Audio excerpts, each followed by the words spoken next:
We all know the devastation that swept throughout Tasmania over the past couple of weeks, but with thanks to the Commonwealth Bank, we're CommBank Firefighters Corner here at Bloodstone Arena. Over 500 tickets with thanks to the CommBank, so the firefighters, the volunteers and the victims of the bushfires can just relax and take their mind off all the devastation. We caught up with a couple of them to find out just what's gone on over the past fortnight.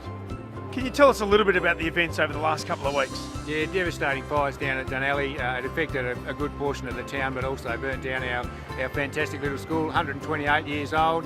And unfortunately all the buildings, the teaching spaces are all lost to us.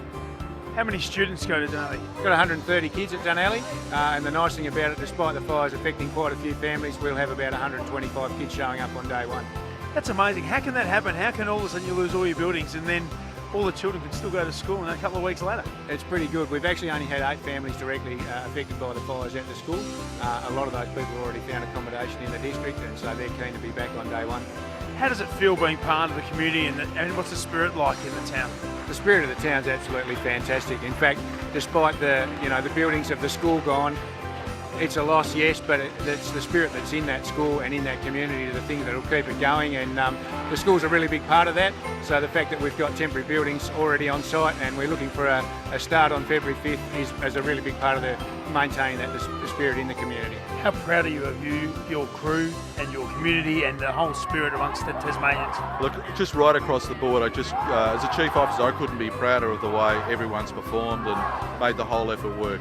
And for the community too. I mean, the community responded to our advice, to our messages, and it's sometimes a bit difficult when you put something out on the website, messages go out through the media streams, you say, geez, I hope they do what they're being told. But the community responded really well. And as I say, it's been a great outcome. I feel so much for so many people that have lost everything, but the main result has got to be about life. Speaking of life, you've got one day to relax here at the cricket. How's your day been? How's your afternoon been so far? I've only got in about half an hour ago, but it's good to unwind a bit and to catch up with some of the crews, and some of the Victorians are here, a lot of the people that work in support, and it's just great to have your mind off something else, mind off work for a little while anyway. So a huge thanks to the Commonwealth Bank and all of Cricket Australia's partners, but most importantly, a big thank you to the firefighters and the volunteers for all the work they've done over the past couple of weeks, and no doubt for many weeks into the future.